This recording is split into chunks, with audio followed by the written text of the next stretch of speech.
विस्तार से आपको। तो चलिए शुरुआत करते हैं आज के न्यूज पंच की प्रमुख खबर के साथ, जहां आपको बता दें कि सुप्रीम कोर्ट ने इलाहाबाद हाई कोर्ट के उस विवादास्पद फैसले पर रोक लगा दी जिसमें कहा गया था कि किसी बच्ची के निजी अंगों को पकड़ना, उसे पुलिया के नीचे खींचकर ले जाने का प्रयास बलात्कार या फिर बलात्कार के प्रयास अपराध नहीं है।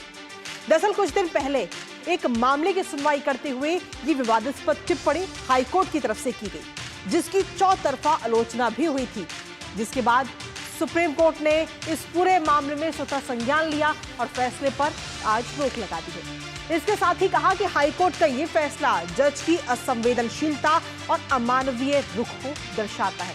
करेंगे इस पूरे मामले को लेकर चर्चा अपने संवाददाता से, लेकिन उससे पहले आपको दिखाते हैं कि आखिर ये पूरा मामला क्या था।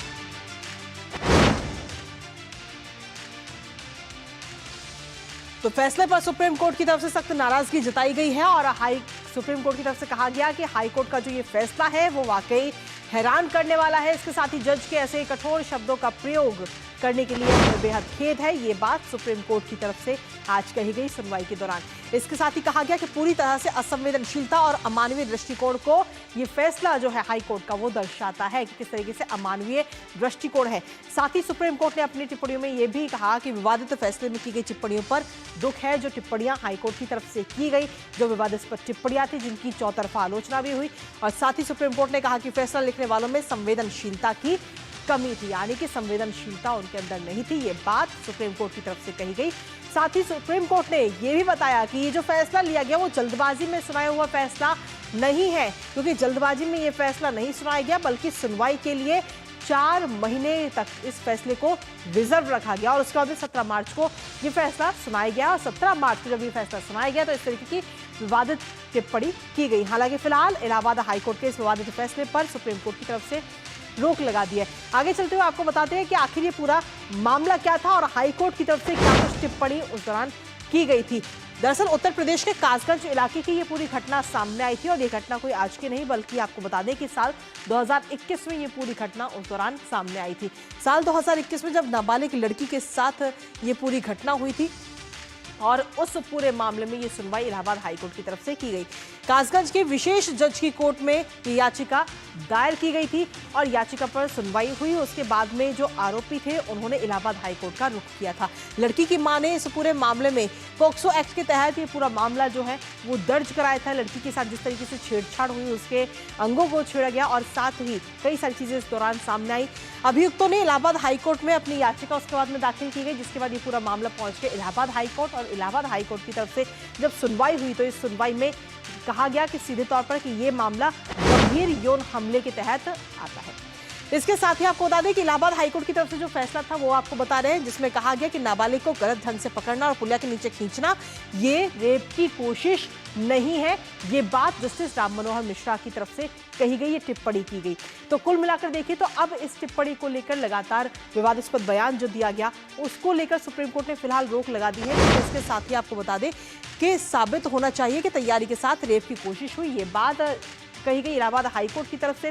इसके साथ ही इलाहाबाद हाईकोर्ट ने कई बातों का और जिक्र किया। इलाहाबाद हाईकोर्ट ने आपको बता दें कि 17 मार्च को जब ये पूरे मामले की सुनवाई हुई तो उस दौरान एक केस में आरोपियों को नए समन के सीधे तौर पर आदेश दे दिए गए। हाईकोर्ट ने ट्रायल कोर्ट के आदेश में भी बड़ा बदलाव किया है। जो आदेश ट्रायल कोर्ट की तरफ से दिया गया था उस आदेश में भी बड़ा बदलाव कर दिया। कई सारी धाराएं बदल दी, जिसमें से रेप केस में आईपीसी की धारा 376 और पोक्सो की धारा 18 को हटा दिया गया और इन धाराओं को हटाने के अलावा दूसरी धारा इसमें जोड़ी गई। रेप से हल्के आरोपों वाली आईपीसी की धारा 354 इसमें लगाई गई है और इसके साथ ही पोक्सो की धारा 18 को भी हल्की धारा में 9-10 की जो धारा थी उसमें इसको बदल दिया गया।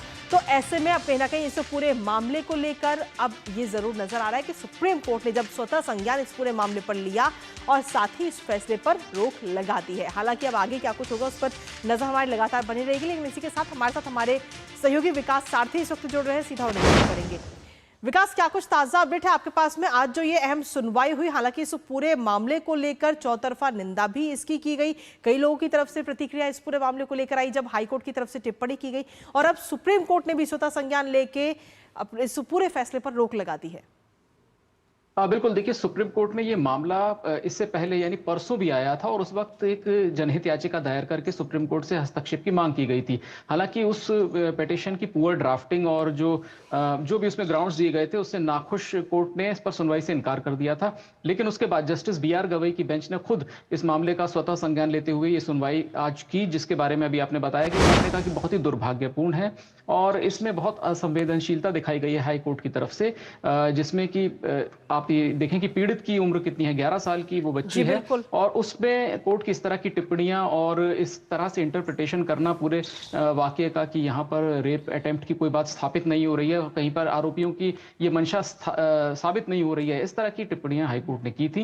लेकिन सुप्रीम कोर्ट ने इन्हें गैर जरूरी, अमानवीय और असंवेदनशील बताते हुए इस आदेश पर रोक लगा दी है और इसके साथ ही सुप्रीम कोर्ट ने जो इस मामले में आरोपी हैं उनको नोटिस जारी किया है, केंद्र सरकार और उत्तर प्रदेश सरकार को भी नोटिस जारी किया गया है। तो इसमें जो अब आगे सुनवाई होगी और सुप्रीम कोर्ट अगर उचित पाएगा, जैसा कि कोर्ट के रुख से अभी तक लगता है, तो वो जी वापस से इन्हीं सेक्शंस को रीइंस्टेट करने के, वापस से लगाने के लिए ट्रायल कोर्ट को निर्देश दे सकता है। लेकिन ये सब सुनवाई के अंत में होगा।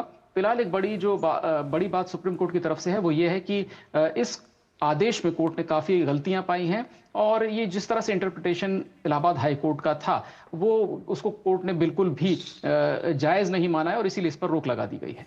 लेकिन इसके साथ ही जो धाराएं बदली गई हाईकोर्ट की तरफ से, इलाहाबाद हाईकोर्ट ने कुछ धाराओं में भी बदलाव किए, जिसमें पोक्सो की धारा को बदला गया, पोक्सो की धारा 18 को हटा करके 9-10 जोड़ दिया गया। इसके अलावा जो दूसरी धारा है उनमें भी बदलाव किया गया। तो इसको लेकर भी क्या किसी प्रकार की प्रतिक्रिया सुप्रीम कोर्ट की तरफ से दी गई है? देखिए, बिल्कुल इसी को लेकर के सुप्रीम कोर्ट ने आपत्ति जताई है कि जो ऑब्जर्वेशन है वो कहीं ना कहीं इस एक्शन को जस्टिफाई करने के लिए है। जो अगर आप बात करें कि सिंगल जज का जो ये ऑब्जर्वेशन है वो उन्होंने इसीलिए दिया है कि ताकि वो जो 376 और पॉक्सो के सेक्शन 18 को हटा करके 354 के तहत मामले को चलाने की बात कही है उसको जस्टिफाई करने के लिए दिया है। तो कोर्ट कहीं ना कहीं ना तो इन ऑब्जर्वेशन से सहमत है, ना ही इन सेक्शंस को ड्रॉप करने से सहमत है। इसीलिए इस तरह की कड़ी टिप्पणियां कोर्ट की तरफ से देखी गई और इस बात की पूरी उम्मीद है कि जब सुप्रीम कोर्ट इस पर सुनवाई पूरी कर लेगा तो ये दोनों सेक्शंस वापस से सुप्रीम कोर्ट लागू करने के लिए ट्रायल कोर्ट को निर्देश दे, क्योंकि ट्रायल कोर्ट ने अपने स्तर पर जब पूरे मामले की सुनवाई शुरू हुई थी ये दोनों सेक्शंस के तहत ही सुनवाई शुरू की थी, जिसको कि आरोपियों ने, इसमें 2 आरोपी हैं मुख्य तौर पर, सह आरोपी भी हैं, लेकिन जो इस पूरी घटना में शामिल थे वो 2 युवक थे।